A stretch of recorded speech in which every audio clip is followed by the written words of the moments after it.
This is the workshop, a gender capacity building workshop of the Women, Energy and Climate Change Forum. The forum was launched last year as a resultant of the absence of women within policy-making processes around energy and climate change, but also to make more women aware about the threats of climate change and encourage them to be part of the formulation of policy in the country. At the moment, we don't have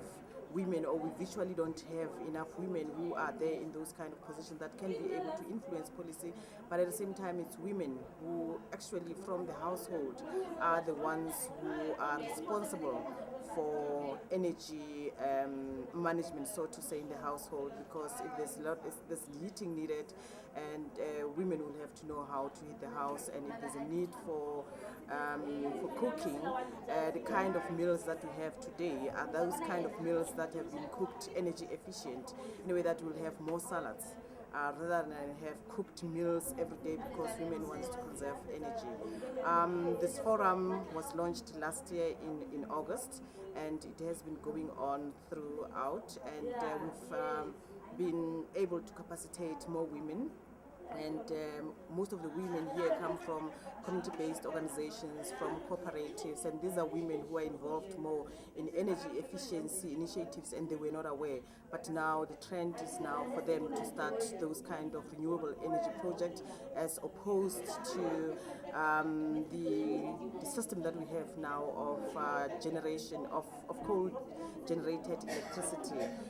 because women are familiar with the impacts of climate change in their communities, and they understand that the energy system in this country is solely responsible for much pollution that is taking place. So they would want to get involved in much more renewable energy projects, like having solar villages or small biodigesters, so that there can be energy security in the household. I think part of the forum's focus, more especially in engagements with the government, it's more to lobby on energy efficiency. At the moment, I think mostly black women are more energy efficient, especially the poor women are much more energy efficient than any other person. Most of them don't own microwaves, they don't have electric kettles, they would rather use gas, or they use paraffin. But when it comes to cooking, when it comes to doing stuff like doing basic laundry, they know that they can't afford electricity to iron, and they would use other methods that would make sure that their clothes don't need that much ironing. When it comes to cooking, they would know how to arrange and prepare their meals, so that they can arrange and prepare their meals so that they become much more energy efficient. At the moment, we've got, traditionally, you find people like Samp, they like Mohodu and stuff like that. And women have developed ways on how to make those kind of food in a very short time of space, or how to use that without using a lot of electricity. Women would soak samp for like overnight, or cook mohodu, and put that pot into a wonder box, so that they don't eat, or they don't use much of electricity. So those kind of energy efficient methods or mechanisms women are every day involved in. But however, the corporates and the companies in this country are actually the ones that are wasting electricity. You go, for example, to the institutional buildings like the Johannesburg Metro, you find the lights on for the whole night, whilst our people know that after 8 o'clock, the lights are switched off, the television is switched off, and plugs are taken off, and that's how they save electricity. But in these companies, you find computers on for the whole night while there's nobody. Even when a person is on leave, you'll still find the light on in the office, you'll still find the computer on, everything on the printer. So the corporates are actually the ones who are wasting much more energy, and we know that they're paying less than our people. But when it comes to energy efficiency, poor people are actually leading, and they also link this because they understand what pollution can do to their lives, and they know that by being energy efficient, they also mitigating against pollution. It's just very unfortunate that we have processes in this country, policy legislation, and the implementation thereof that is not actually being taken, that is not taken seriously. At the moment, there's a process around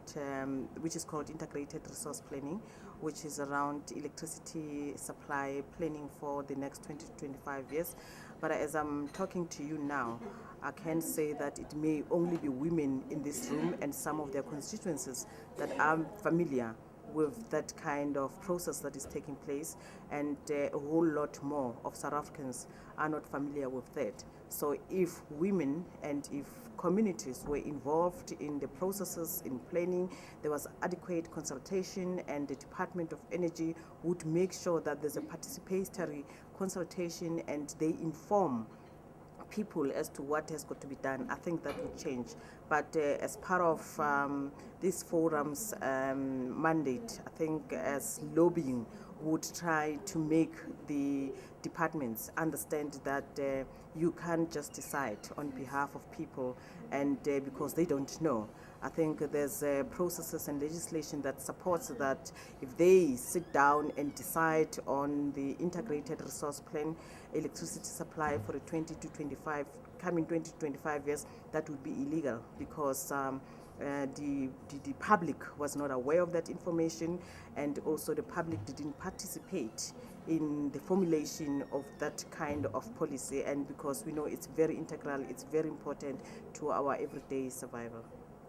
As a forum, we are not happy about the tariff hikes that have been brought by government and Eskom, due to the fact that they are actually as a resultant of the kind of electricity generation that we have in the country, which is coal, and a lot of women, especially poor women in this country, are the ones who are bearing the costs of externalized costs that are relating to coal generation. When there's fires, it's because women are forced to use dangerous and dirty forms of electricity like paraffin, like wood and coal, and this is actually causing more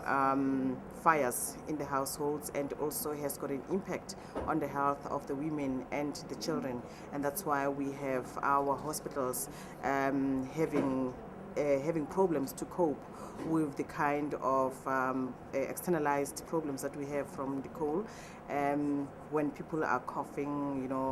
people have asthma and stuff like this are caused by dirty electricity, like having forced to use paraffin.